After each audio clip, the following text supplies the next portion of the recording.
பிதா குமாரன் பரிசுத்த ஆவியின் திருப்பெயரிலே ஆமென். கிறிஸ்துவுக்குள் பிரியமானவர்களே, உங்கள் அனைவரையும் வாழ்த்தி காலை வணக்கத்தை தெரிவித்துக் கொள்கின்றேன். இந்நாளிலும் நாம் நம்முடைய வீடுகளிலிருந்து ஆண்டவரை ஆராதிக்கும்படியாக கிருபை செய்தமைக்காக ஆண்டவருக்கு நன்றிகளையும் ஸ்தோத்திரங்களையும் எடுக்கின்றேன். இந்த காலை வேளையிலே என்னுடன் இணைந்து நீங்களும் ஆராதனையை பங்கு கொள்ளும்படியாக உங்கள் அனைவரையும் அன்போடு கேட்டுக்கொள்கின்றேன். மீண்டும் உங்கள் யாவருக்கும் இயேசு கிறிஸ்துவின் நாமத்திலே என்னுடைய இனிய காலை வணக்கத்தை தெரிவித்துக் கொள்கின்றேன். ஜெபிப்போம். துதிகளின் மத்தியில் வாசம் செய்கின்ற கடவுளே, பரிசுத்தர் பரிசுத்தர் பரிசுத்தர் என்று போற்றப்படுகின்ற கடவுளே, இந்த பரிசுத்த நாளுக்காய் நன்றி செலுத்துகின்றோம். காலை ஆராதனைக்காக நன்றி செலுத்துகின்றோம். எங்கே 2-3 பேர் கூடி துதிக்கிறார்களோ அவர்கள் மத்தியிலே நான் இருப்பேன் என்று வாக்கு கொடுத்த தேவனே, இந்த காலை வேளையிலே ஆண்டவரே, நாங்கள் எங்களுடைய வீடுகளிலிருந்து உம்மை தொழுது கொள்கிறோம். உம்முடைய பிரசனத்துக்குள்ளாக எங்களை வழிநடத்த வேண்டுமாய் வேண்டிக் கொள்கின்றோம். ஆண்டவரே, உம்மை தொழுது கொள்ளும் போது முழு பலத்தோடு உம்மில் அன்பு செலுத்தி மகிமைப்படுத்தி உம்மை வழிபட கிருபை செய்திருளோம். ஆராதனை முழுவதும் உம்முடைய கிருபை எங்களோடு இருக்கும்படியாக உம்மை வேண்டிக் கொள்கின்றோம். உம்முடைய நாம மகிமைக்காக உம்மை வழிபடும் போது உம்முடைய தெய்வீக பிரசன்னம் எங்கள் மத்தியிலே காண வேண்டும் என்று வேண்டிக் கொள்கின்றோம். தொடர்ந்து ஆராதனை முழுவதுமாக உம்முடைய கிருபை எங்களை விட்டு சுவாமி இயேசு கிறிஸ்துவின் மூலம் வேண்டிக் கொள்கிறோம் உள்ள பிதாவே, ஆமென். திருத்துவ திருநாளுக்கு பின் வரும் 12ஆம் ஞாயிறு காலை பரிசுத்த ஆராதனையை நாம் ஆரம்பிப்போம். இந்த காலை ஆராதனைக்கு ஆரம்பமாக கிறிஸ்துவ பாமாலை புத்தகத்தில் 311ஆம் பாமாலை, சிலுவை சுமந்தோனாக இயேசு உம்மை பற்றுவேன், ஏழை பரதேசியாக மோட்ச வீடு நாடுவேன் என்ற பாமாலை பாடி நாம் இந்த காலை பரிசுத்த ஆராதனையை ஆரம்பிப்போம்.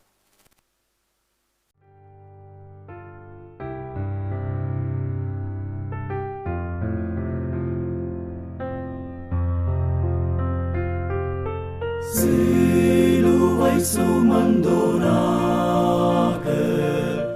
இயேசு உம்மை பற்றுவேன், ஏழை பரதேசியாக மோட்ச வீடு நாடுவேன்.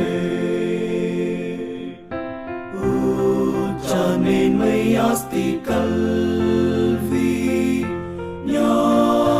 லோகம் அனைத்தும்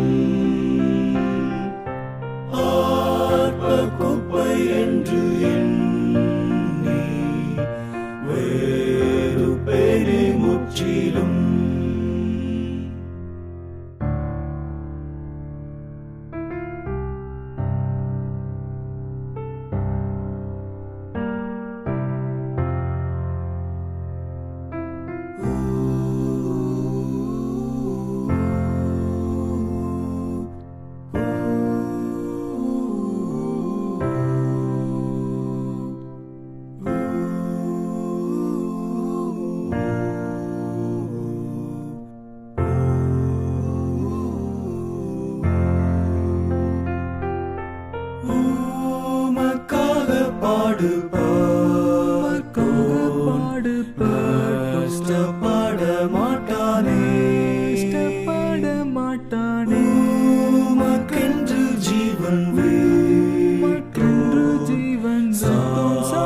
ஜீவன் பெற்றானே.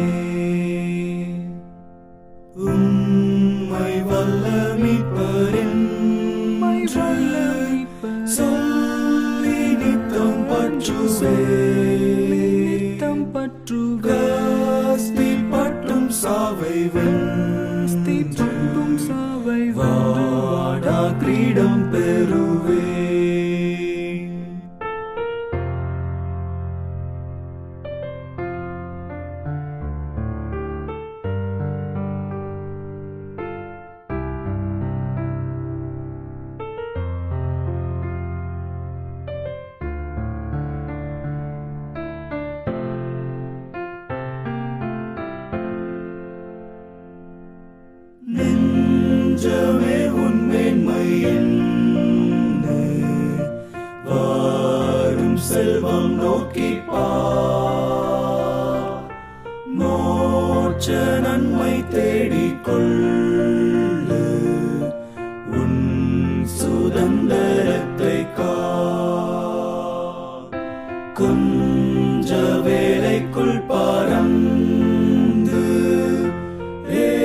நாம் கடவுளை தொழுவோம். கடவுள் ஆவியாய் இருக்கிறார். அவரை தொழுது கொள்ளருள் ஆவியோடும் உண்மையோடும் அவரை தொழுது கொள்ள வேண்டும். நம்முடைய பிதாவாகிய கடவுளாலும் கர்த்தராகிய இயேசு கிறிஸ்துவினாலும் உங்களுக்கு கிருபையும் சமாதானமும் உண்டாவதாக. இது கர்த்தர் உண்டு பண்ணின நாள். இதிலே களி கூர்ந்து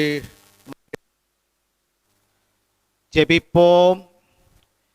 எங்கள் தந்தையாம் கடவுளே, உமது வல்லமையாலும் ஞானத்தாலும் எல்லாவற்றையும் படைத்து உமது குமாரனை எங்கள் இரட்சகராக தரும்படி உலகத்தில் அன்பு கூர்ந்தீரே, உம்மை போற்றுகிறோம். குமாரனாம் கடவுளே, பாவத்தை தவிர்த்து எல்லாவற்றிலும் எங்கள் போல் மனிதனாகி எங்கள் பாவங்களுக்காக ஒப்பு கொடுக்கப்பட்டு எங்கள் நீதிக்காக உயிர் தெழும்பியவரே, உம்மை போற்றுகிறோம். பரிசுத்த ஆவியாகிய கடவுளே, எல்லா உண்மைகளுக்குள்ளும் எங்களை வழிநடத்தி கடவுளின் அன்பை எங்கள் நெஞ்சில் பொழிகிறவரே, உம்மை போற்றுகிறோம். பிதா, குமாரன், பரிசுத்த ஆவியாகிய கடவுளே, உமக்கே எக்காலமும் எல்லா புகழும் மகிமையும் உண்டாவதாக. ஆமென். பாவ அறிக்கை. நமக்கு பாவம் இல்லை என்போமானால் நம்மை நாமே வஞ்சிக்கிறவர்களாயிருப்போம். நமக்குள் உண்மை இல்லை. நமது பாவங்களை அறிக்கையிட்டால் பாவங்களை நமக்கு மன்னித்து எவ்வித அநீதமும் நீங்க நம்மை சுத்திகரிப்பதற்கு அவர் நம்மத்தக்கோரும் நீதியும் உள்ளவர். நான் எழுந்து என் தகப்படத்திற்கு போய், தகப்பனே, பரத்துக்கு விரோதமாக உமது பார்வையிலும் பாவம் செய்தேன். இனி உம்முடைய மகன் என்று சொல்லப்படுவதற்கு நான் பாத்திரனல்ல. உம்முடைய கூலிக்காரர்கள் ஒருவனாக என்னை வைத்துக் கொள்ளும் என்பேன். கடவுள் ராஜ்யம் சமீபித்திருக்கிறது. மனம் திரும்பி சுவிசேஷத்தில் நம்பிக்கை வையுங்கள். நமது பலவீனங்களுக்கு பரிதவிக்க முடியாத பிரதான ஆசாரியர் நமக்கிராமல் எல்லா விதத்திலும் போல் சோதிக்கப்பட்டும் பாவம் இல்லாத பிரதான ஆசாரியரை நமக்கு இருக்கிறார். நாம் முழங்கார் படியிட்டு மௌனமாக நம்மை நாமே செய்வோம்.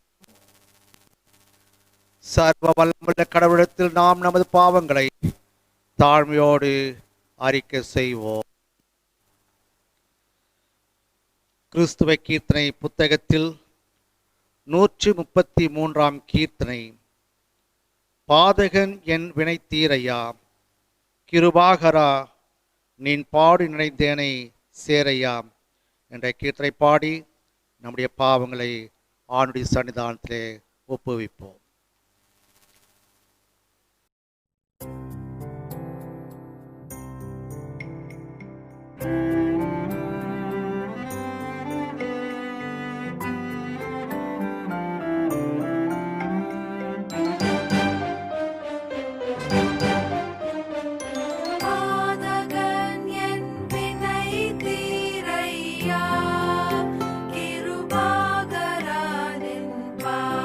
நீன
சர்வ வல்லமையும் மிகுந்த இரக்கமுள்ள ஆண்டவர் மன்னிப்பையும் பாவ நிவர்த்தி நமக்கு கட்டித்தரளி வாழ்க்கை சீர்படுத்துவதற்கான காலத்தையும் தமது பரிசுத்தாவின் கிருபையும் தேற்றுதலையும் தந்தருள்வாராக. ஆமேன். கிறிஸ்துவுக்குள் அன்பார்ந்த திருச்சபையாரே, ஓய்வு நாளின் காலை வேளையில் மீண்டுமாக உங்கள் அனைவரையும் வாழ்த்தி வரவேற்கின்றேன். ஓய்வு நாளின் காலை வேளையிலே ஆண்டுடைய செய்தியை நாம் தியானிப்போம். நமக்கு கொடுக்கப்பட்டிருக்கின்ற தலைப்பு பல் சமய சமுதாயத்தில் கிறிஸ்துவம். பல் சமய சமுதாயத்தில் கிறிஸ்தவம் என்ற ஒரு அருமையான தலைப்பு நமக்கு கொடுக்கப்பட்டுள்ளது. Christian presence in a multi faith society. இதற்கு ஆதாரமாக 4 திருமறை பாடங்கள் நமக்கு கொடுக்கப்பட்டுள்ளது. முதல் பாடமாக தானியேல் புத்தகம் 1ஆம் அதிகாரம் வசனங்கள் 1 முதல் 21 வரை. 2ஆம் பாடமாக அப்போஸ்தலர் நடபடிகள் 10ஆம் அதிகாரம் வசனங்கள் 9 முதல் 16 வரை. 3ஆம் பாடமாக சங்கீதங்களின் புஸ்தகம் 67. 4ஆம் பாடமாக பரிசுத்த மத்தேயு எழுதின சுவிசேஷம் 13ஆம் அதிகாரம் வசனங்கள் 31 முதல் 41 வரை. ஜெபிப்போம். என் கண்மலையும் மீட்புமாகிய கர்த்தாவே, என் வாயின் வார்த்தைகளும் உடைய வார்த்தைகளை கேட்டுக்கொண்டிருக்கின்ற பிள்ளைகளுடைய இருதயத்தின் தியானமும் உடைய சமூகத்தில் பிரீதியாய் இருப்பதாக. ஆமென். கிறிஸ்துவுக்குள் அன்பார்ந்தவர்களே, பல் சமய சமுதாயத்தில் கிறிஸ்துவம். நாம் வாழும் இந்திய நாடு பல சமயம், மொழி, கலாச்சாரம், பண்பாடு நிறைந்த நாடாகும். சமய கோட்பாடுகள், நெறிமுறைகள் பெருகி வரும் சூழ்நிலையில் கிறிஸ்தவர்களாக நாம் ஆண்டவருக்கு உகந்த சாட்சிகளாய்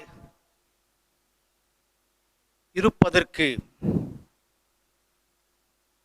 சில முன்மாதிரிகளை கடைபிடிப்பது மிக அவசியம் என்று கருதுகின்றேன். இப்படி பிரிவினைகள் மத்தியில் மக்கள் இணைந்து வாழும்போது ஏற்படும் விளைவுகள் அநேகம். குறிப்பாக போராட்டங்கள், கலவரங்கள், இன்னும் அநேக பிரச்சனைகளை எதிர்கொள்ள வேண்டியவர்களாக இருக்கின்றோம். ஆகையால் இப்படிப்பட்ட சூழ்நிலையிலே வாழ்ந்து கொண்டிருக்கின்ற நாம் நற்செய்திக்கு, சுவிசேஷத்திற்கு விசுவாசமாகவும் புறஜாதியாரோடு நம்முடைய சேவையில் கவனம் செலுத்துவது மிக அவசியம். பல மதங்கள், பல கோட்பாடுகள், பல மொழிகள், பல கலாச்சாரங்கள், இப்படிப்பட்ட சூழலிலே வாழ்ந்து கொண்டிருக்கின்ற நாம் நற்செய்திக்கு முக்கியத்துவம் கொடுத்து விசுவாசமாக மற்றவர்களோடு, மற்ற விசுவாசிகளோடு, அந்நியர்களோடு நாம் செய்கின்ற பணியிலே மிகவும் கவனமாக, உறுதியாக இருக்க வேண்டும். இந்நாளின் திருமறை பகுதிகளின் உதவியோடு ஆண்டுடைய செய்தியை தியானிக்க முயற்சிப்போம். பல் சமய சூழலில் கிறிஸ்துவம். பல் சமய சமுதாயத்தில் கிறிஸ்துவம் என்ற தலைப்பின் கீழ் ஆண்டுடைய செய்தியை தியானிப்போம். 3 முக்கியமான காரியங்களை நாம் தியானிப்போம். நமக்கு கொடுக்கப்பட்டிருக்கின்ற வேத பகுதியின் அடிப்படையிலே இந்த 3 குறிப்புகளை நாம் தியானிப்போம். முதலாவதாக விசுவாசமாக இருக்க வேண்டும். இரண்டாவது, கடவுள் பட்சபாதமற்றவர். மூன்றாவது, இயேசுவின் போதனை. முதலாவதாக விசுவாசமாக இருக்க வேண்டும், உண்மையுள்ளாக இருக்க வேண்டும். பல் சமய சூழலில் வைராக்கியமான கிறிஸ்துவ வாழ்க்கை வாழ்வதற்கு தானியேலும் நண்பர்களும் ஒரு முன்மாதிரிகளாக, சாட்சிகளாய் திகழ்கிறார்கள்.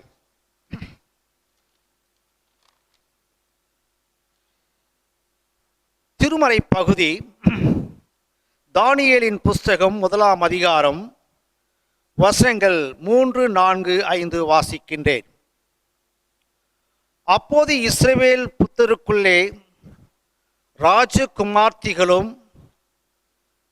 துறை மக்களிலும் யாதொரு மாசும் இல்லாதவர்களும் அழகானவர்களும் சகல ஞானத்திலும் தேறினவர்களும் அறிவில் சிறந்தவர்களும் கல்வியில் நிபுணரும் ராஜாவின் அரண்மனையிலே சேவிக்க திறமையுள்ளவருமாகிய சில வாலிபரை கொண்டு வரவும், அவர்களுக்கு கல்தேரின் எழுத்தையும் பாஷையும் கற்றுக் கொடுக்கவும் ராஜா தன் பிரதானிகளின் தலைவனாகிய அஸ்பேனுசுக்கு கற்பித்தான். ராஜா தான் உண்ணும் போஜனத்திலேயும் தான் குடிக்கும் திராட்சை ரசத்திலேயும் தினம் ஒரு பங்காக அவர்களுக்கு நியமித்து அவளை 3 வருஷம் வளர்க்கவும், அதன் முடிவிலே அவர்கள் ராஜாவுக்கு முன்பாக நிற்கும்படி செய்யவும் கட்டளையிட்டார். இந்த 3ஆம் வசனம் யூதாவின் ராஜாவாகிய யோயாக்கீம் பிரதானிகளின் தலைவனாகிய அஸ்பேனேசுக்கு கட்டளை கொடுக்கின்றார்.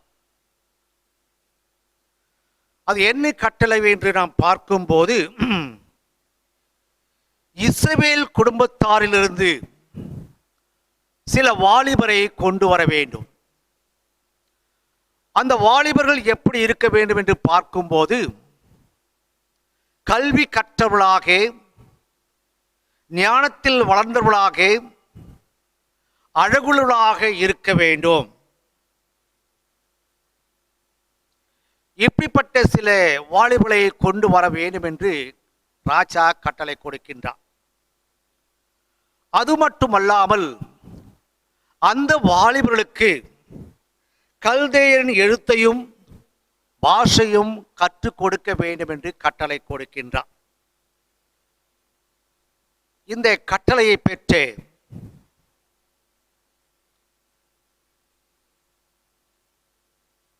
ராஜாவின் பிரதானிகளின் தலைவனாகிய அஸ்பேனேசுக்கு ராஜாவின் கட்டளைக்கு அவன் கீழ்ப்படுகின்றான். இஸ்ரவேல் குடும்பத்திலிருந்து 4 வாலிபர்களை தெரிவு செய்து கொள்கின்றான். அவருடைய பெயர்கள் பெல்தேஷாத்தார், ஷாட்ராக், மேஷாக், ஆபேத்நோகே என்ற 4 பேரை வாலிபர்களை தெரிவு செய்து கொள்கிறார். இந்த 4 பேர்களும் அவருடைய பழைய சூழ்நிலையை சற்று நாம் சிந்தித்து பார்க்க வேண்டும். இப்போது அவர்கள் புதிய சூழ்நிலைக்கு கொண்டு வரப்பட்டுள்ளார்கள். தாங்கள் வளர்க்கப்பட்ட விதத்திலிருந்து நண்பர்களும் கொண்டு வரப்பட்டு புதிய இடம், உணவு, உடை, கலாச்சாரங்களுக்கு மாற வேண்டிய சூழ்நிலை. இப்படிப்பட்ட ஒரு சூழ்நிலையிலே அவர்கள் சூழ்நிலைக்கு ஏற்ற வண்ணமாக மாறாமல் கடவுளின் விருப்பப்படி சுமூகமாக எதிர்நீச்சல் போட்டு வெற்றி பெறுகின்றவர்களாக காணப்படுகிறார்கள். சூழ்நிலைக்கு ஏற்ற வண்ணமாக தங்களை மாற்றிக்கொள்ளாமல் அவர்கள் வாழ்கின்ற ஒரு வாழ்க்கையை நாம் இங்கே பார்க்கின்றோம். அரசு அதிகாரிகளுக்கு கீழ்ப்படியாமல் கடவுளுக்கு கீழ்ப்படியும் வழியை தானியேல் தெரிந்து கொள்ளுகின்றார். ஆக்கப்பூர்வமான மாற்று ஒரு அற்புதமான முடிவை கொடுத்து 4 எபிரேயர்கள் மற்றவர்களை விட சிறந்தவர்களாக காணப்படுகின்றார்கள். அதை குறிப்பாக 17ஆம் வசனத்தை நாம் சற்று சிந்தித்து பார்ப்போமேயானால், இந்த 4 வாலிபருக்கும் தேவன் சகல எழுத்திலும் ஞானத்திலும் அறிவையும் சாமர்த்தியத்தையும் கொடுத்தார். தானியேலே சகல தரிசனங்களையும் சொப்பனங்களையும் அறியத்தக்க அறிவுள்ளவனாக அவன் காணப்படுகின்றான்.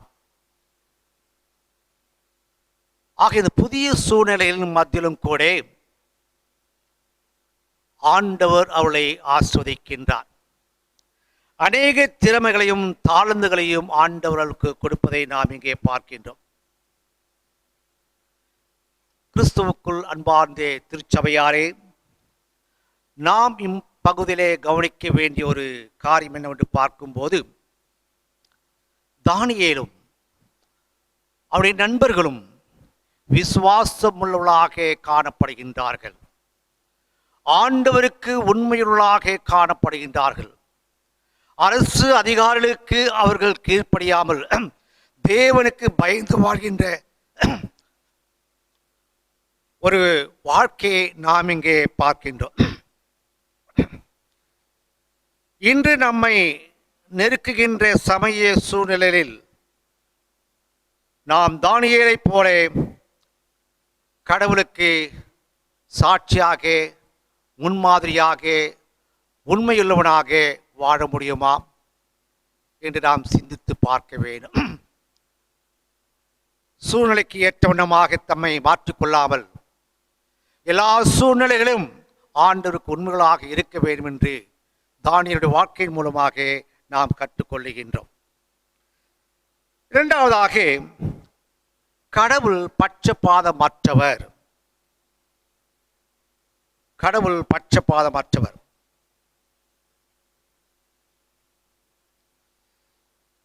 பாகுபாடற்ற தன்மை ஒரு கிறிஸ்துவ நல்லொழுக்கம். ஒரு கிறிஸ்துவல் தன்னுடைய வாழ்க்கையிலே பாகுபாடுமற்ற ஒரு வாழ்க்கை வாழ வேண்டும் என்று ஆண்டவர் விரும்புகின்றார். வார்த்தைகளை விட பாரபட்சமற்ற செயல்பாடுகள் நினைவில் இருக்கும். ஆக நம்முடைய வாழ்க்கையிலே வேறுபாடுகளை, பிரிவினைகளை தள்ளிவிட்டு நேர்மையான ஒரு வாழ்க்கை, உண்மையுள்ள ஒரு வாழ்க்கை வாழ வேண்டும் என்று இப்பகுதி நமக்கு தெளிவாக சொல்லப்படுகின்றது.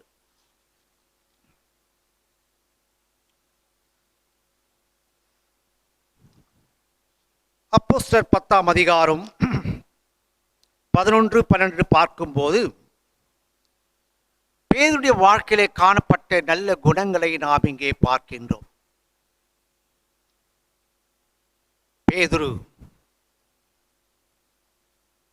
ஆண்டுடைய சீஷர்களிலே ஒருவன், ஆண்டவரோடு இணைந்து ஊழியம் செய்த ஒரு மனிதன். ஒரு நாள் ஜெபிக்க மேல் வீட்டுக்கு செல்கின்றான். அவன் பசியோடு இருக்கின்றான். உணவு எல்லாம் ஆயத்த பண்ணப்படுகிறது. அப்படிப்பட்ட ஒரு சூழ்நிலையிலே ஒரு தரிசனத்தை காண்கிறான். அந்த தரிசனம் என்னவென்று பார்க்கும்போது, பல வகையான பிராணிகள் பரலோகத்திலிருந்து இறங்கி வருகின்ற ஒரு தரிசனத்தை காணுகின்றான்.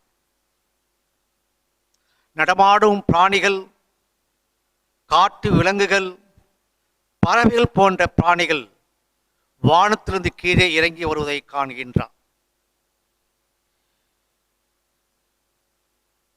இந்த தரிசனத்திலே ஆண்டுடைய சத்தியத்தை, ஆண்டுடைய சத்தத்தை அவன் கேட்கின்றான். எழுந்திரு, அடித்து புசி என்கிற ஒரு சத்தத்தை அவன் கேட்கின்றான். 13ஆம் வசனம். பேதுரு இந்த தரிசனத்தை கண்ட பின்பு, ஆண்டுடைய வார்த்தையை கேட்ட பின்பு, சத்தத்தை கேட்ட பின்பு, ஒருபோதும் தீட்டு அசுத்தமானவர்களை ஒரு காலம் நான் புசிக்கவில்லை என்று சொல்லுகின்றார். அசுத்தமான உணவுகளை, தீட்டுள்ளவைகளை நான் உட்கொண்டது இல்லை என்று அங்கே சொல்லுகின்றார். 15ஆம் வசனத்திலே ஆண்டவர் இவ்விதமாக சொல்லுகின்றார். ஆண்டவரிடமிருந்து வந்த பதில் என்னவென்று பார்க்கும்போது, கடவுள் சுத்தப்படுத்தி இருப்பது நீங்கள் ஏன் தீட்டாக அழைக்கிறீர்கள்? ஆண்டவர் அனுப்பி வைத்திருப்பது அது சுத்தமானவை, அதை அசுத்தம் என்று, தீட்டு என்று ஏன் கருத வேண்டும் என்று சொல்லுகின்றார். ரட்சிப்பின் தடை உடைக்கப்பட்டுள்ளது. The barrier for salvation has been broken. Salvation is for all. Salvation is available for everyone. ரட்சிப்பை பெறுவதற்காக இருந்த எல்லா தடைகளும் நீக்கப்பட்டன, உடைக்கப்பட்டன. ரட்சிப்பு அனைவருக்கும் கூறியது என்று ஆண்டவர் இங்கே வலியுறுத்துகின்றார். புறஜாதிகளும் யூதர்களும் இயேசு கிறிஸ்துவின் இரத்தத்தினால் மற்றும் அவருடைய கிருபையினால் ரட்சிக்கப்பட்டுள்ளார் என்பதை எபேசியர் 2ஆம் அதிகாரத்திலே நாம் வாசிக்கின்றோம். ஆண்டுடைய கிருபையினாலே ரட்சிப்பை நாம் பெற்றுக்கொள்கின்றோம். நம்முடைய விசுவாசத்தை கொண்டு ஆண்டுடைய கிருபையினாலே நாம் ரட்சிப்பை பெறுகின்றோம். ஆக ரட்சிப்பு அனைவருக்கும் உரியது. மனிதர்களில் எத்தனை பிரிவினைகள் இருந்தாலும் மனிதர்களில் இருக்கும் ஆத்துமா விலையேற பெற்றது. உலக மக்களின் ஆத்துமா அனைத்திற்குமே ரட்சிப்பு தேவை என்பதனை இப்பகுதி வெளிப்படுத்துகின்றது. அனைத்தும் ஆண்டவருக்காக ஆயத்தப்படுத்தப்பட வேண்டும் என்று வெளிப்படுத்தப்படுகின்றது. கிறிஸ்துவுக்குள் பிரியமானவர்களே, கொர்நேலியு ஒரு புறஜாதியான், அந்நியன். அவன் ஏறெடுத்த ஜெபத்தை ஆண்டவர் அங்கீகரித்தார். அவனுடைய தான தர்மங்கள் அனைத்தையும் ஆண்டவர் ஏற்றுக்கொண்டார். ரட்சிப்பின் பாக்கியத்தை ஆண்டவர் அவனுக்கு கொடுத்திருக்கின்றார்.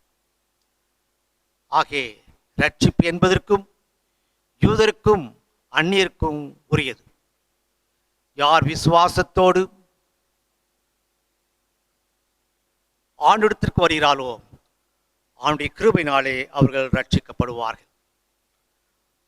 மூன்றாவதாக கிறிஸ்துவின் போதனை.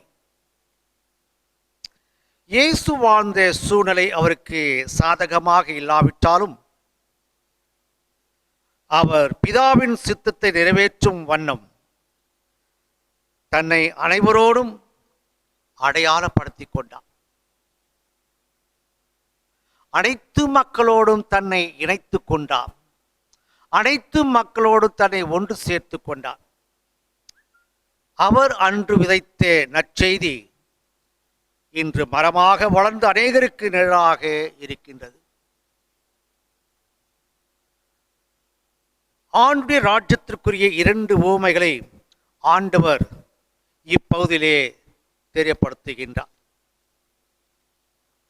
மத்தேயு சுவிசேஷம் 13ஆம் அதிகாரம் வசனங்கள் 31-41 வரை பார்க்கும்போது ஆண்டுடைய ராஜ்யத்தை குறித்து மிக தெளிவாக ஆண்டவர் சொல்லுகின்றார்.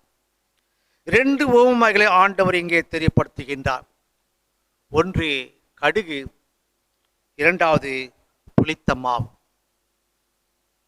முதலாவதாக கடுகு. பரலோக ராஜ்யம் கடுகு விதைக்கு ஒப்பாயிருக்கிறது. 31ஆம் வசனம். கடுகு விதை சிறியதாக இருந்தாலும்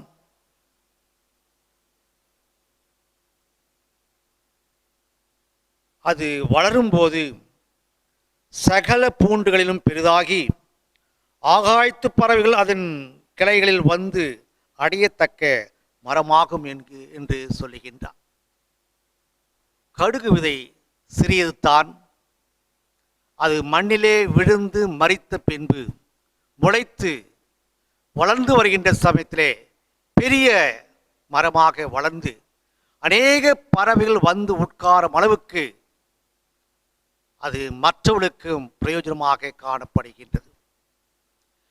இதன் மூலமாக நாம் தெரிந்து கொள்ள வேண்டிய ஒரு ஆவிக்குரிய உண்மை என்னவென்று பார்க்கும்போது, நாம் சிறுபான்மையராக இருந்தாலும் நமது சிறிய விசுவாசம் அநேகரை ஈர்க்க கவர்கின்ற ஒரு அடையாளமாக இருப்பது மிகவும் அவசியம்.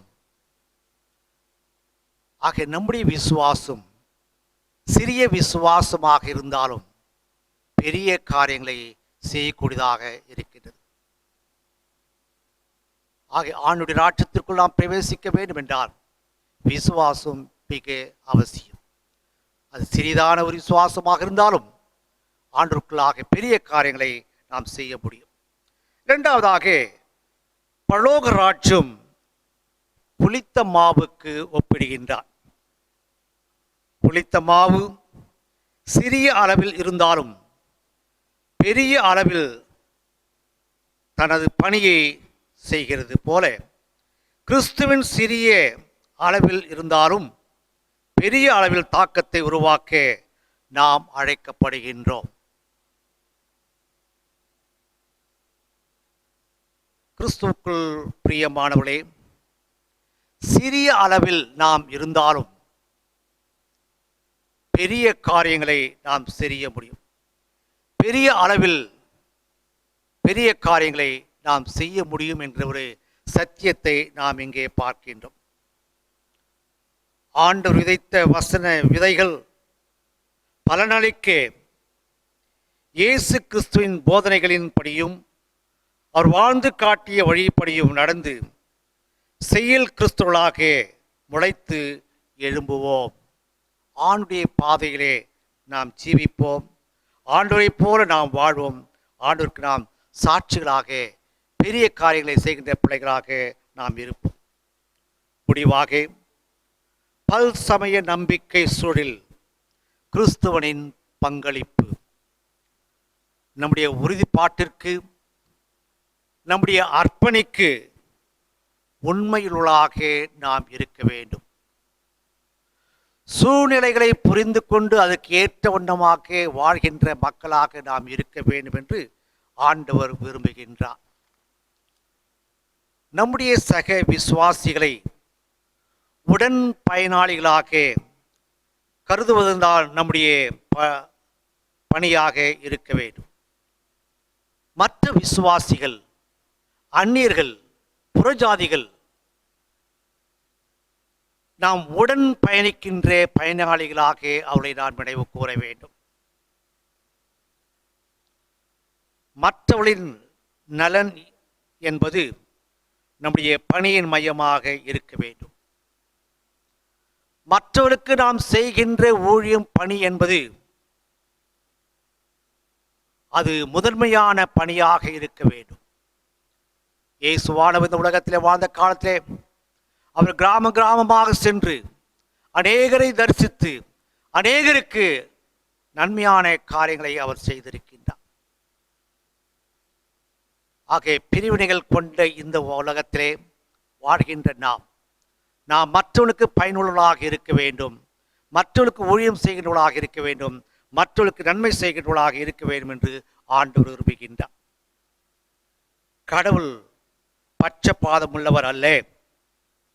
எனவே நாமும் நம்முடைய பணியில் பட்சபாதம் காட்டக்கூடாது.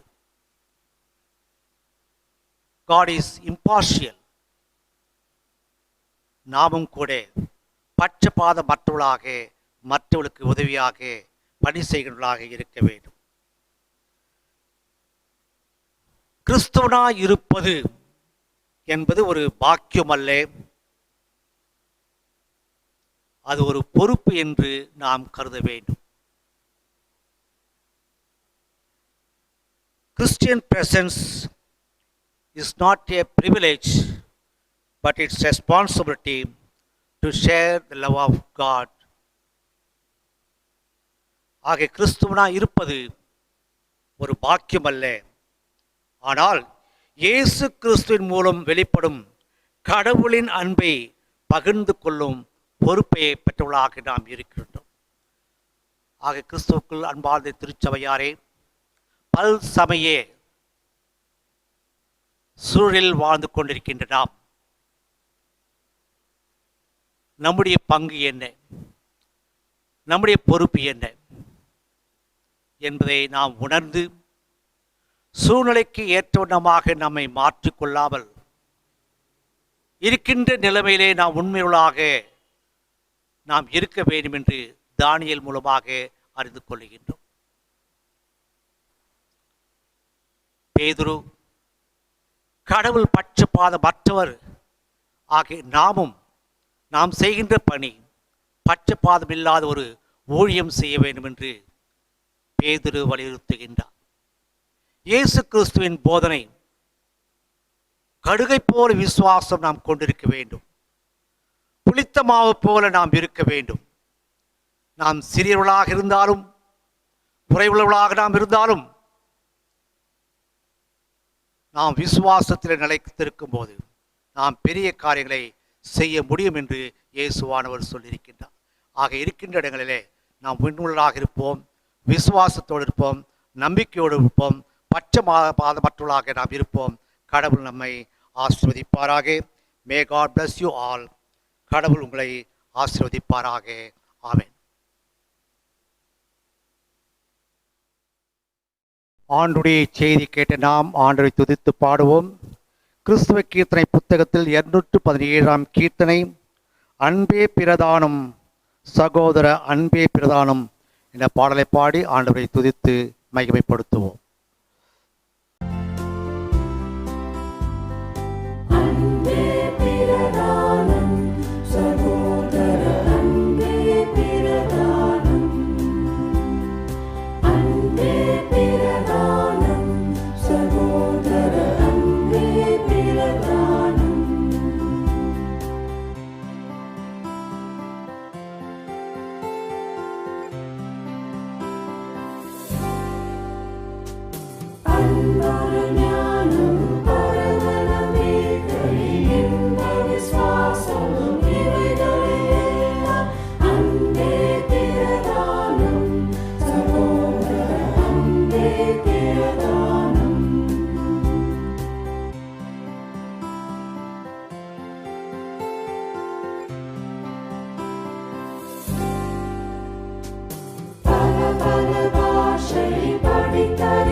பிறந்த நாளை காண இருப்பவர்கள் வருகின்ற 30ஆம் தேதி மிஸ்ஸஸ் வி ஜாய்ஸ் பியூலாம், 31ஆம் தேதி Mrs Susila Manohar, Mrs Nesam, Mr S Augustine, Mrs Jhansi Bhagyarani. வருகின்ற மாதம் 1 தேதி Mr. D. Benjamin John Samuel, Kevin Paul Daniel, Miss Florence Sophia, S. Vincent Premraj. 2ஆம் தேதி Mr. Dev Tilak Pandian, Mr. C. Aldrin Samraj, Benjamin Joe, Sally Liz Rathina. தேதி ஜபக்குமார் காண இருக்கின்றவர்களுக்கு திருச்சபையின் சார்பாக நல்வாழ்த்துக்களை கூறிக்கொள்கின்றோம். கர்த்தர் இவளை ஆசீர்வதிப்பாராக. அவனமாக வருகின்ற நாட்களில் திருமண நாளை காண இருப்பவர்கள் 30ஆம் தேதி Mr Paulraj Samuel and Mrs Janet Paulraj Samuel. 31ஆம் தேதி Mr Wilson Jaisingh, Mrs Jayaseeli Wilson. 2ஆம் தேதி Mr Augustine Jebadurai, Mrs Christina Augustine. 4ஆம் தேதி Mr Stany Ambathraj and Mrs Renita Stany. 5ஆம் தேதி Mr B.S. Ananthanathan and Mrs Shirley Ananthanathan திருமண நாளை காண இருக்கின்றவர்களுக்கு திருச்சபையின் சார்பாக நல்வாழ்த்துக்களை கூறிக்கொள்கின்றோம். கர்த்தர் இவர்களையும் இவருடைய குடும்பத்தையும் ஆண்டவர் ஆசீர்வதிப்பாராக என்றேன். ஜெபிப்போம். எங்களை நேசிக்கின்ற நல்ல ஆண்டவரே, கிருபையுள்ள கர்த்தாவே, இந்த பரிசுத்தமான நாளுக்காக காலை ஆராதனைக்காக நன்றி செலுத்துகின்றோம். இந்த காலை ஆராதனை துவக்கம் முதல் இம்மட்டமாக ஒரு தெய்வீக பிரசனம் எங்களோடு இதற்காக நன்றி செலுத்துகின்றோம். ஆண்டவரே, உம்மை துதித்து நாங்கள் பாடவும், உடைய வார்த்தைகளை நாங்கள் கேட்கவும், உடைய ஆசீர்வாதத்தை பெற்றுக்கொள்ளும்படியாக கிருபை செய்தவைக்காக நன்றி. காலை சமய சூழலில் என்ற தலைப்பிலே ஆண்டவரே, இந்திய தேசம் பல மதங்கள், பல ஜாதிகள், கலாச்சாரங்கள், பல மொழிகள் கொண்ட ஒரு நாடு சுவாமி. அநேக கோட்பாடுகள், நெறிமுறைகள் கொண்ட ஒரு நாடு. பட்ட ஒரு சூழ்நிலை கிறிஸ்துவனுடைய பங்கு என்ன என்பதை நாங்கள் சிந்திக்கும்படியாக கிருபை செய்தவைக்காக நன்றி செலுத்துகின்றோம். தானியேலை குறித்து, அவருடைய விசுவாசத்தை குறித்து ஆண்டவரே நாங்கள் தியானித்தோம் சுவாமி. சூழ்நிலைகளுக்கு ஏற்ற வண்ணமாக தன்னை மாற்றிக்கொள்ளாமல் எல்லா சூழ்நிலைகளிலும் ஆண்டவரே உமக்கு உண்மையுள்ளவராக அவன் நடந்து கொண்டது போல நாங்களும் ஆண்டவரே நாங்கள் வாழ்கின்ற சூழ்நிலைக்கு ஏற்ற வண்ணமாக நாங்கள் மாற்றிக்கொள்ளாமல் எல்லா சூழ்நிலைகளும் நாங்கள் உமக்கு உண்மையுள்ள பிள்ளைகளாக நாங்கள் ஜீவிக்க நீரில் கிருபை செய்யும் சுவாமி. கடவுள் பட்சபாதமற்றவர் என்று பேதுரு தன்னுடைய பிரசங்கத்திலே கூறிக்கொள்கிறார். ஆம் ஆண்டவரே, நீர் பட்சபாதமற்றவர் என்பதை நாங்கள் உணர்கின்றோம். அனைவருக்கும் ரட்சிப்பின் பாக்கியத்தை கொடுக்கின்ற ஒரு கடவுள் சுவாமி. யார் ஒருவன் உண்மையிலே விசுவாசம் வைத்து நம்பிக்கை வைத்து வாழ்கின்றானோ அவனுடைய கிருபை கொண்டு ஆண்டவரை ரட்சிக்கப்படுவான் என்று நான் கேட்ட செய்திக்காக நன்றி செலுத்துகின்றோம். கடவுள் பட்சபாதமற்றவர், அவனுமாக நாமும் பட்சபாதமற்றவர்களாக இருக்க வேண்டும் என்று கேட்டதற்காக நன்றி செலுத்துகின்றோம். ஆண்டவரை நாங்கள் மற்றவர்கள் செய்கின்ற பணி என்பது ஒரு மேன்மையான பணி, உன்னதமான பணி என்று கருத கர்த்தர் எங்களுக்கு கிருபை செய்யும் சுவாமி. இயேசு கிறிஸ்துவின் போதனையிலே கடுகை போல விசுவாசம் கொண்டிருக்க வேண்டும். புளித்த மாவு போல குறைவாக இருந்தாலும் கூட பெரிய காரியங்களை செய்ய முடியும் என்று ஆண்டவரை என்று போதித்திருக்கிற சுவாமி. ஆண்டவருடைய ராட்சியத்துக்குரிய காரியங்களை ஆண்டவரை எனக்கு போதித்தமைக்காக நன்றி செலுத்துகின்றோம். நாங்கள் எப்போதும் ஆண்டவரே விசுவாசமுள்ள பிள்ளைகளாக நாங்கள் ஜீவிக்க நீர் கிருபை செய்ய வேண்டும் என்று நாங்கள் வேண்டிக்கொண்டோம். இந்த நாளின் செய்திகள் அனைவருக்கும் ஆசீர்வாதமாக இருக்க கர்த்தர் கிருபை செய்யும் சுவாமி.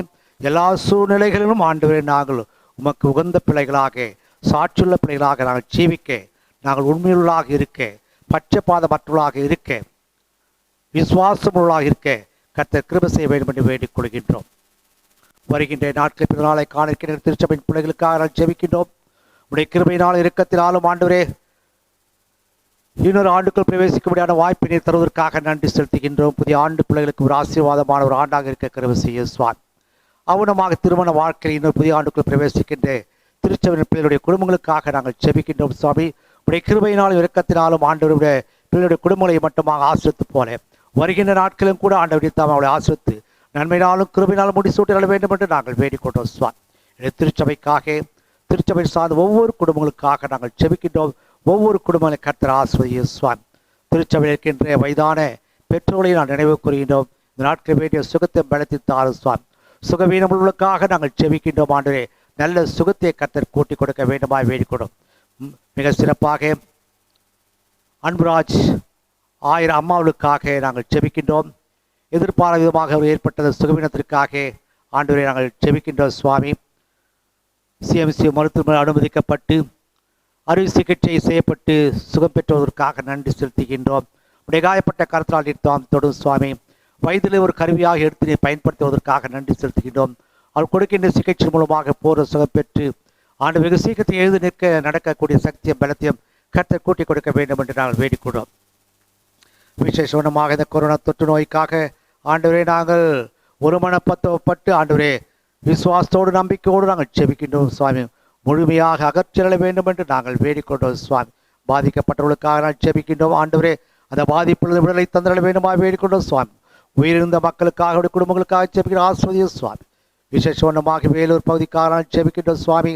நாளுக்கு நாள் அதிகரித்து கொண்டே இருக்கு சுவாமி. இதையுடைய கட்டுக்குள் கொண்டு வந்துட வேண்டுமாய் வேண்டிக்கொண்டோம். மக்களும் தன்னுடைய பொறுப்பை உணர்ந்தவர்களாக ஆண்டவரே அரசாங்கத்தோடு இணைந்து வாழ செயல்பட கர்த்தர் கிருபை செய்ய வேண்டும் என்று நாங்கள் வேண்டிக்கொண்டோம் சுவாமி. தொடர்ந்து யாவரும் அன்பு கர்த்தர் வைக்கிறோம். இடைய பேராயத்திற்காக பேராளர்களுக்காக ஆயிரம் ஆளுக்காக குடும்பங்களுக்காக சுவிசேஷங்களுக்காக ஊழியர்களுக்காக நாங்கள் ஜெபிக்கிறோம். ஒவ்வொரு கர்த்தர் தாம் இந்த நாட்களே விசேஷமாக நீர் ஆஸ்வதிக்க வேண்டும் என்று நாங்கள் வேண்டிக்கொண்டோம் சுவாமி. துதி கன மகிமக்கே செலுத்துகின்றோம். இயேசுவின் நாமத்தில் வேண்டிக் கொள்கிறோம் பிதாவே, ஆமென். என் ஆத்துமாவே கர்த்தரை ஸ்தோத்ரி, என் முழு உள்ளமையுடைய பரிசுத்த நாமத்தை ஸ்தோத்ரி. என் ஆத்துமாவே கர்த்தரை ஸ்தோத்ரி, அவர் செய்த சகல உபகாரங்களை மறுவாதீர். ஆமென். நம்முடைய ஆண்டவராகிய இயேசு கிறிஸ்துவின் கிருபையும் பிதாவாகிய தேவனுடைய அன்பும் பரிசுத்தாவின் ஐக்கியம் நாம் அனைவரோடும் இன்றும் என்றும் சதா நாட்களிலும் நிலைத்திருப்பதாக. ஆமென். God bless you all. Stay happy, stay safe. God bless you.